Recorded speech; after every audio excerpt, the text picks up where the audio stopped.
interested in attending, put it on your calendar. Diabetes in itself is a serious health problem, and there are also a number of complications that someone with the disease can face, like blindness and kidney disease. A local organization is working to educate people. The goal to prevent any new cases of diabetes. Here to tell us more about it is Tessie Jackson. Tessie, you guys have a lot going on, so thank you so much for coming in. Thank you for having me. Let's start with Thursday. What are you looking for? Some public feedback, input, right? We are. We have stakeholders from health care and also from non-health care fields that are going to be coming to the table, and they're going to put their heads together to see what they can do to lessen the complications of diabetes.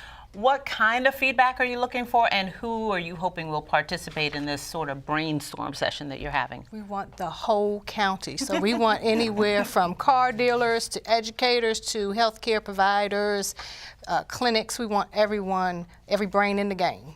So what we want them to do is to decide how they're going to actually help us. So can they put educational materials out? Can they sponsor trainings?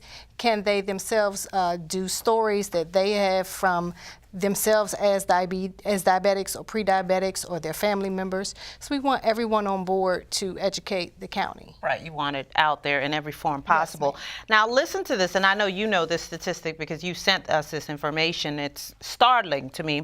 It says that the diabetes is the leading cause of death in the U.S., and according to the CBC, more than 25 million people have it, some diagnosed, some undiagnosed. What do you think when you hear those numbers? Well, I myself am pre-diabetic. I have actually been diagnosed pre-diabetic 5 years ago, and I've been managing with exercise and diet.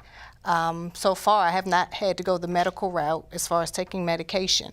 But there are people who don't know. 1 in 4 households of people are undiagnosed with diabetes in the United States. So they don't know, 1 in 4. Wow. And then 9 in 10 pre-diabetic, and they have not been diagnosed. So I myself was fortunate to actually go and get a diagnosis of pre-diabetic and be able to actually manage it. But you have people who cannot manage because they do not know. And that's why we're coming to the table to try to educate people. Okay, so are you suggesting that you just have a yearly check on this? Is that what people should do to make sure they're in good standing or be able to manage it with exercise and diet like you are? Or what are you suggesting? How do people need to be? I'm suggesting that you go to your doctor and let your doctor decide for you what is the best method. Definitely when you go for your yearly checkups, have that blood screening done, have that test done so you know what your numbers are. And November, you're having a conference, so the information that you gather on Thursday, will you use that for the November conference that you'll be having? That is exactly what we're doing. So we're right now collecting all of the information and deciding what our November conference is going to actually what that is going to look like.